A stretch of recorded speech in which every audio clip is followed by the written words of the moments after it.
What's going on, fellas? I have a fun one for you today. So, as always, struggling to come up with what to do for a video today. So I went to Instagram and I put up a questions thing and I said, hey, what would you guys like to see today? Instagram seems to be a more conducive platform to that kind of question, maybe better than the community tab on YouTube. And right away, Patrick Narcisse, aka Narcisse Fitness, I'll put his @ in the bio. Seems like a nice guy. He's very strong. I followed him.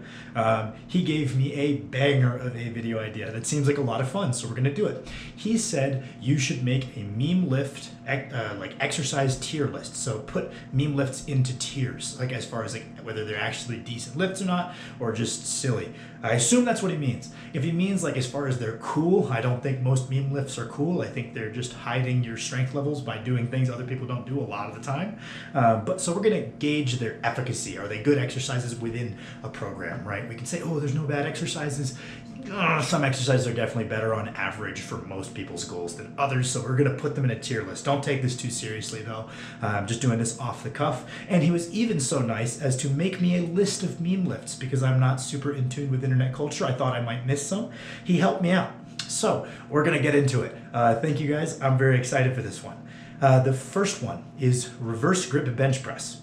Honestly, B tier exercise. I think it has some utility in an injury perspective, whether it be shoulder or pec. It does effectively bias the bench a little bit more towards the upper pecs, which can have a place. It does challenge the triceps a little bit more. But most of all, I think it does have a good place as far as working around some injuries and still letting you get in that general plane of pressing. Honestly, something that I have programmed before, and I think it certainly has a time and place. And if you're just going to do it for the sake of it, you'll get pretty good results out of it. Number two, I think I'm gonna get in trouble for the next couple of these. I'm definitely gonna get myself in trouble. Jefferson deadlift, F tier. I'm assuming that's the bottom one. Also, apologies. Once we get the new house, which should be about 3 weeks from now, I will buy a whiteboard so we can do whiteboard videos, which is something I've always wanted to do. I like whiteboards. I like informational content. I find whiteboards to be helpful. And I wanted to do like the thing where you like click and drag little pictures and put them in a tier list, but I don't know how to use a computer. So we're going with it this way. Jefferson deadlifts, F tier, bottom of the rung. I just don't understand why you would do them other than because you think it's cool. If you think it's cool, awesome, go for it. You're not really gonna hear any complaints from me. I think that if that's your goal, then yeah, Jefferson deadlifts are great. If just about anything else is your goal, I'm not big on them. I know that Kai Green used to do them with like 95 pounds with a great mind-muscle connection, but Kai Green also did a lot of funky shit, and I don't think that funky shit is what got him his physique. I think it was the 5-plate incline bench for reps in his early training videos that probably had a little bit more to do with building up the physique that he got to than the 95 to 145 pounds Zerchers. So from a hypertrophy and a strength perspective, F. Behind the back deadlifts, hack deadlifts. Again, I'm gonna say exact same kind of category as the Jefferson. If your goal is to do them heavy, you watch some old Eric Bugenhagen videos, you got inspired, you want to see how much you can do, you want to get a little stronger at them, okay, fair enough. Go for it. Your training should be, based on what you want to do. If anything else is your goal, not my pick for anything. F tier.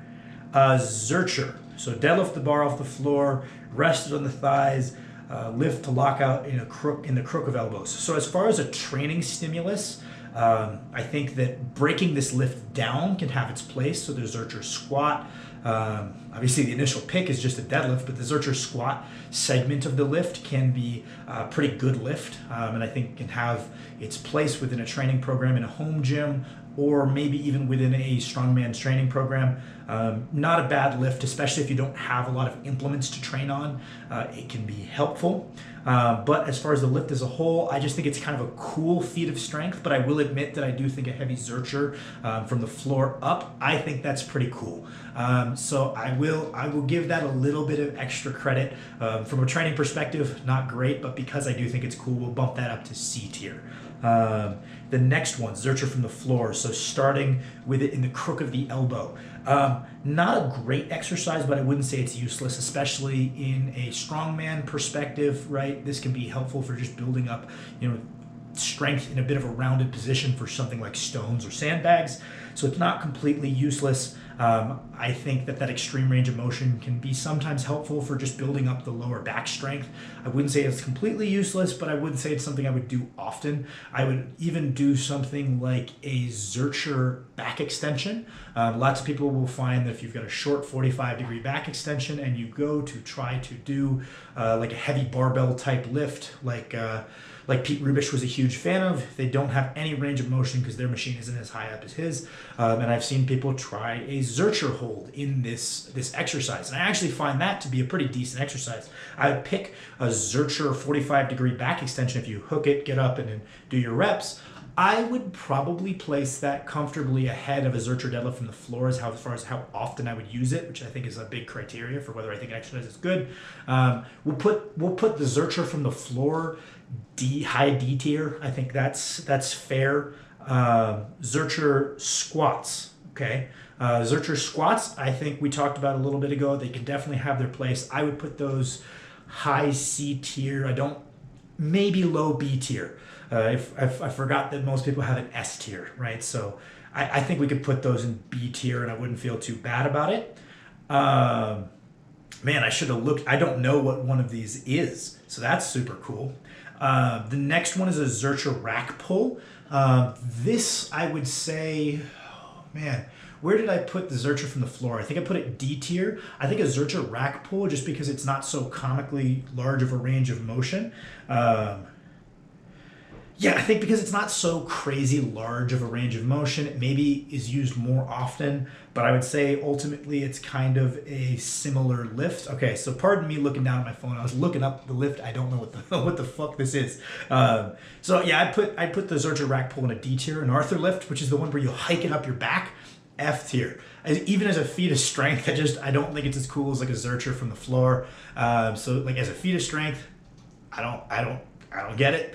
As far as a training exercise, super don't get it. Bench press. Okay, so again, not something I would necessarily incorporate into a training program. It can be sometimes okay as if we're doing a bench press with a dumbbell, so we lean to the side, press it overhead. I think that can be an okay exercise in the context of building up a circus dumbbell for strongman.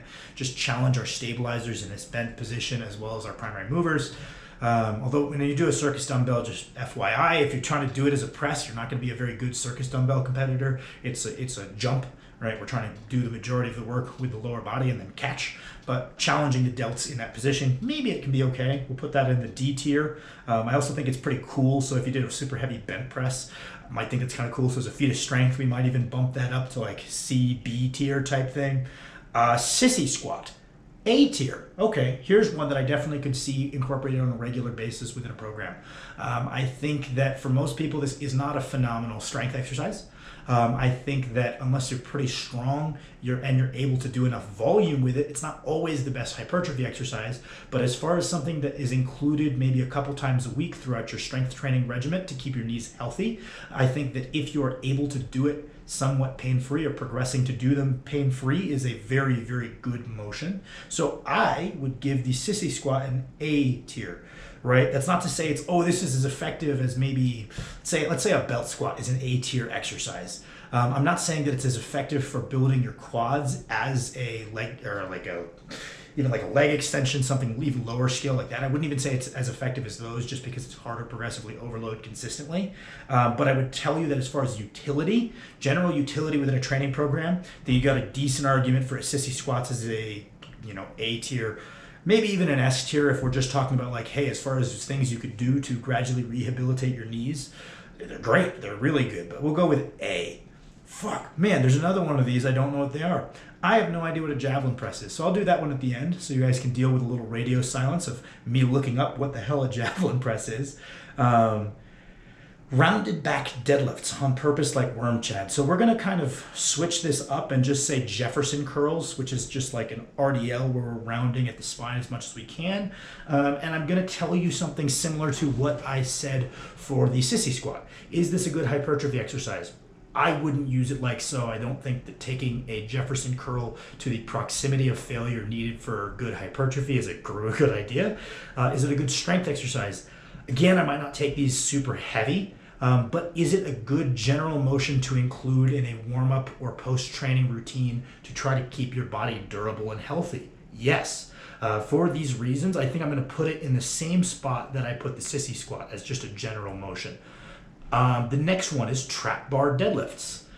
Okay, I don't like these as a display of deadlifting strength because they're just as much of a squat as they are a deadlift. They're very, very different from a straight bar. The numbers don't compare in the slightest. So I would say that I don't like when people will hide their strength behind a trap bar, which seems to have become less popular now that people know it's easier. But as far as a general training exercise, I think it's very good for including sometimes in a strongman's training routine. At least they should be able to pull proficiently on the trap bar. Maybe it's not a weekly occurrence. If they're already good at it and they're already pulling substantially more than their deadlift, just building up their deadlift and their squat should be fine. But if they're bad at it, to prepare for side handles deadlifts, car deadlifts, or any other apparatus, I think that I think it's a good exercise if you're bad at them, or if you're preparing for a car deadlift and you don't have an apparatus.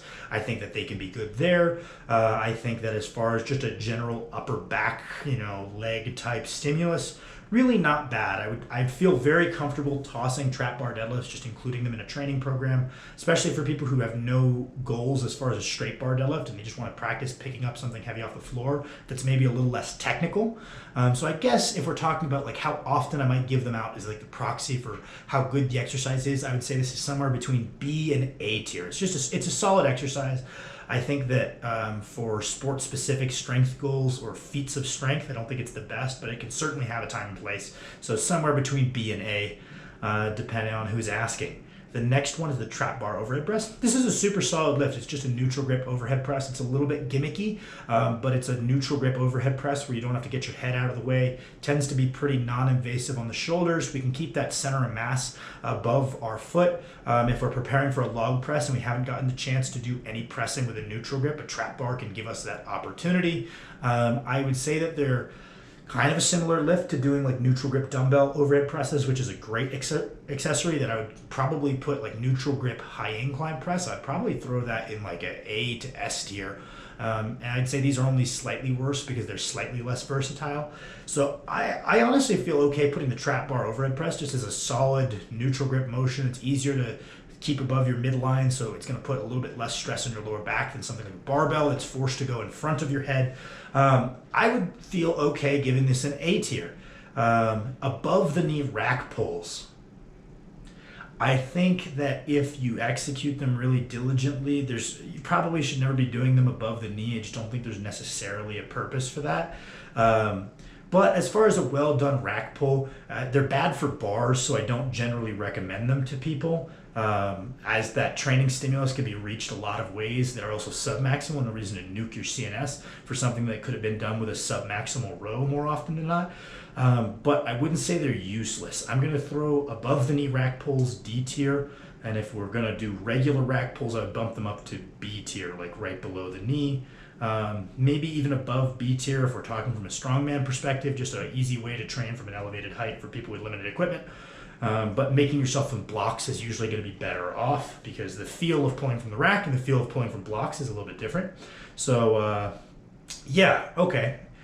Final exercise, and then you guys are going to have to deal with me Googling what the hell a javelin press is. Hopefully this isn't embarrassing that I don't know this, but the last one is a croc row. So let's see. If we're just talking about general utility of the exercise, I think that croc row is one of the best grip exercises, just a way to get yourself to move up and down with a lot of weight in your hand. And at the bottom of each rep, you're really challenging your grip. So as far as a grip exercise, S tier, super easy way to build in some very challenging grip work to your training routine. If your grip is lacking and you need to bring it up, just including something every day or every other day that challenges the grip, that's a great one to throw in there. So I'd say, yeah, as far as the grip goes, S tier. As far as growing the lats goes, I would put it C tier. I think that if you really learn to execute and do a good job with heavy stricter dumbbell rows, you'll get a lot more lat growth out of them. As far as strengthening the lats, it works, right? I'm not going to bullshit you guys and say it doesn't work at all. It absolutely works, but the big thing is it's kind of like the above the knee rack pull. It's like, hey, we could probably get this same training stimulus at a less weight without taking away from our other aspects of our training quite as much. But I wouldn't say it doesn't work. So maybe C or B tier if we're going like heavy, true Croc rows, as far as developing the upper back strength, as far as building traps, rear traps, also pretty good. Again, I think that the problem with the exercise is that it doesn't work. I think it's that A, we're missing out with the idea that maybe we could be building some strength and hypertrophy simultaneously with a stricter row, and B, that it's just more taxing than it needs to be for the returns. I think that's the reason it's not any higher than maybe a B, C tier. Yeah, I don't know. I think that's one of those ones that's like, it is an effective exercise, and if you like them, I think that working them into your training routine, even if they're slightly more taxing than they necessarily need to be, I think that's something I could totally sign off on if someone just came to me and they were like, hey, I just like these. Is that all right? I'd say, yeah, probably that is all right. I think that it's not so hard on the CNS that it really negatively impacts the rest of our program, but oh man, maybe, yeah, I'm gonna go with B tier. I'm settled on B tier. And then finally, a javelin press just looks like a barbell or a dumbbell, like standing single arm press.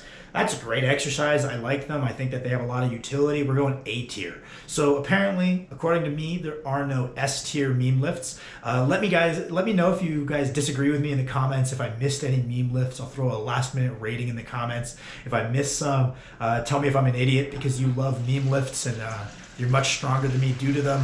Whatever you want, right? Have fun. I think this was just a kind of a shitter video that was very fun to do. So I'm happy that I was sent this one. I hope you guys liked the video. Leave a like if you enjoyed it.